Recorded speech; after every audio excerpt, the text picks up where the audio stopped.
মমতা বন্দ্যোপাধ্যায় আমাদের নেত্রী, এগুলো প্রাপ্য ছিল। এই ধরনের লোকগুলোকে উনি মাথায় তুলেছেন। এই ধরনের কিছু চরিত্র তাকে ঘিরে রেখেছে বলে বহু সত্যিকারের দক্ষ যোগ্য কর্মীরা স্পেস পাননি, তাদের চলে যেতে হয়েছে। তো এখন যেভাবে তিনি গেছেন এবং যে বার্তাটা যাচ্ছে সেটা খুবই খারাপ। মানে মমতা বন্দ্যোপাধ্যায় বিশ্বাস করেছেন, আমাদের অনেকের আপত্তি না শুনেও তিনি যে আস্থা রেখেছেন, পদ দিয়েছেন, তো বিশ্বাস করেই দেয়। আবার সুদীপ বন্দ্যোপাধ্যায় যাওয়া মানে তো buy one get one free. বিজেপির মার্কেটিংয়ে তো বিরাট সাকসেস। মানে শুধু সুদীপ বন্দ্যোপাধ্যায় একটা পরচুলো হলো, একটা ওরকম একটা অদ্ভুত টাইপের লোক পাওয়া গেল তাই নয়, তার সঙ্গে একটা ভ্রাম্যমান বিউটি পার্লার পাওয়া যাবে। হ্যাঁ, ফলে buy one get one free.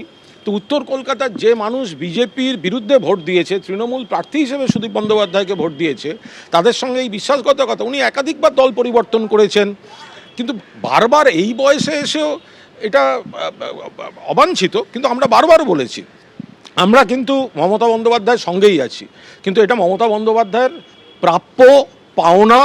এই ধরনের জিনিসপত্রকে উনি মাথায় তুলে রেখেছিলেন। এবং এই যে তাপস রায়কে চলে যেতে হলো, কেন যেতে হয়েছে? তাপস রায়ের মতো একটা দক্ষ নেতা। এই সুদীপ বন্দ্যোপাধ্যায় হোয়াটসঅ্যাপ করে করে কেঁদে কেঁদে বলেছেন, মমতা আমাকে উত্তর কলকাতার সভাপতি আবার করে দাও। সজল ঘোষ, তার বাড়িতে পুলিশ দিয়ে দরজা ভাঙানো হয়েছে। একমাত্র কুণাল ঘোষ টুইট করে প্রকাশ্যে প্রতিবাদ করে, আমি দলের লাথি ঝাঁটা খেয়েছি সেদিনকে। এগুলো কারা করেছে? এই ওখানকার যারা এইসব লোকজন।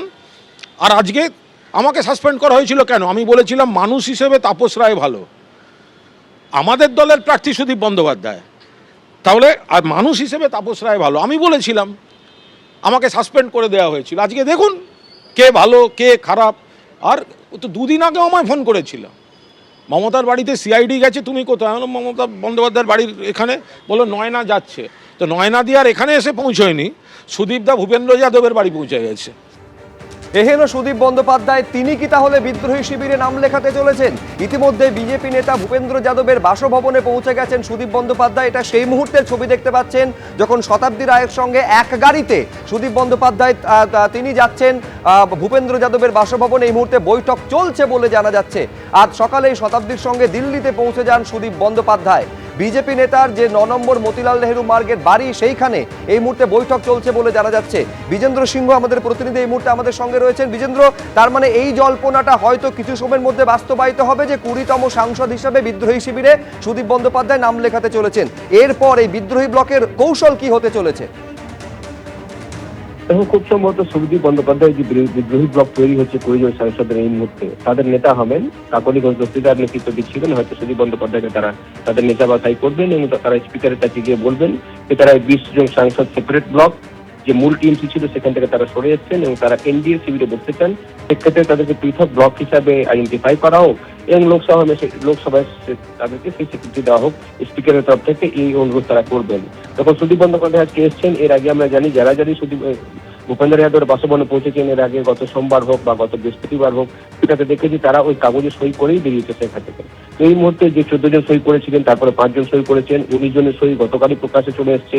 এবং গতকাল যে জগদীশ বসুনিয়া দাবি করেছিলেন কি আরো কয়েকজন সাংসদ আসছেন যারা সই করবেন এবং সোমবার যখন স্পিকারের কাছে তারা যাবেন সেটাতে তারাও তাদের সঙ্গে থাকবেন। তো সুদীপ বন্দ্যোপাধ্যায় সেটাতে যোগ দিতে দিল্লি আজকে এসেছেন, যেটা সূত্রমারফত জানা যাচ্ছে। এবং এরপর থেকে সোজা তিনি শতাব্দী রায়ের সঙ্গে চলে আসেন ভূপেন্দ্র যাদবের বাড়িতে। এখানে নিশিকান্ত দুবে আগে থেকে উপস্থিত ছিলেন। মিটিং তাদের এখনো চলছে, নিশিকান্ত দুবে বেরিয়ে গেছেন, কিন্তু এই মিটিং এই পরবর্তী পদক্ষেপগুলো কি হবে সেটা তারা আলোচনা করবেন। তবে যেটা সূত্রমারফত জানা যাচ্ছে কি আজকে তারা এসছেন, সুদীপ বন্দ্যোপাধ্যায় সই করবেন, আগামীকাল তাদের একটা মিটিং হবে যারা বিদ্রোহী সাংসদরা রয়েছেন তাদের, এবং পরশু সোমবার তারা স্পিকারের কাছে গিয়ে চিঠি জমা দেবেন এবং দাবি করবেন যে তাদেরকে পৃথক ব্লক হিসাবে আইডেন্টিফাই করা হোক। সুদীপ বন্দ্যোপাধ্যায়ের যাওয়াটা একটা বড় ধাক্কা বলা যেতে পারে টিএমসির জন্য, কারণ সুদীপ বন্দ্যোপাধ্যায় মমতা বন্দ্যোপাধ্যায় এর আগে ছিলেন টিএমসির লোকসভার দলনেতা। তিনি রেলমন্ত্রী হওয়ার পর বা মুখ্যমন্ত্রী হয়ে যাওয়ার যখন তিনি চলে যান কলকাতায়, তারপর থেকে সুদীপ বন্দ্যোপাধ্যায় একটানা লোকসভায় টিএমসি দলনেতা ছিলেন।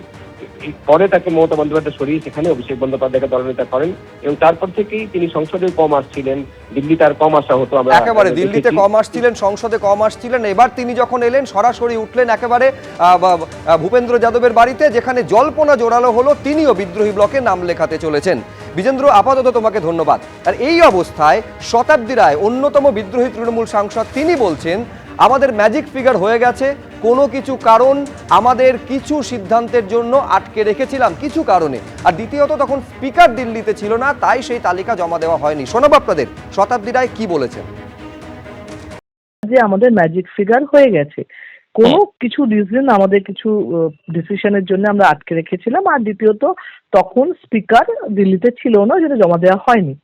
কিন্তু এরম মিথ্যে কি করে বলবো যে হয়ে গেছে অথচ 4 জনের হয়েছে 19 জনের হয়নি? কারণ দুদিনের পর তো প্রকাশ্যে আসবে। এবং আপনাদের এটা আমি বারবার বলছিলাম যে দেখুন, ওয়েট করুন, 1-2 দিন ওয়েট করুন। এটাও বলেছিলাম 1-2 দিন ওয়েট করুন, চিঠি আসবে প্রকাশ্যে। কারণ আমরা তো জানি যে সই করছে, আমরা তো জানি কে কে সই করছে। আর যারা জানে না, যারা শুধু শুধু আমাদেরকে ছোট করানোর জন্য, বাজে প্রমাণ করার জন্য বসে বসে ইন্টারভিউ দিচ্ছিল, তারা এরকম বেওকুফ কথা বলছিল, নির্বোধের মতন কথা বলছিল। এবং তারা যে ভুল জানতে, তাদের যে অ্যাজুম করতে পারে না বা তাদের গেসিং ক্ষমতা নেই, সেটা প্রমাণ হলো। এবং আমরা যে সত্যি বলছি সেটাও প্রমাণ হলো। আপনাদের 28 জন এমপির মধ্যে 19 জনের সই দেখা যাচ্ছে। আপনারা কতজন সই করলেন এবং চিঠিটা কিভাবে জমা দিলেন বা কাকে জমা দিলেন? 19 জনের সই হলো, স্পিকারের কাছে জমা দেওয়া হলো। এই 19 জনের মধ্যে মালা রায়, সায়নী ঘোষকেও, তাদেরও দেখা যাচ্ছে। আপনারা আছে তো, দেবও আছে। তা আপনারা এই সংখ্যাটা কি বাড়বে আবার? বাড়তেই পারে, হ্যাঁ।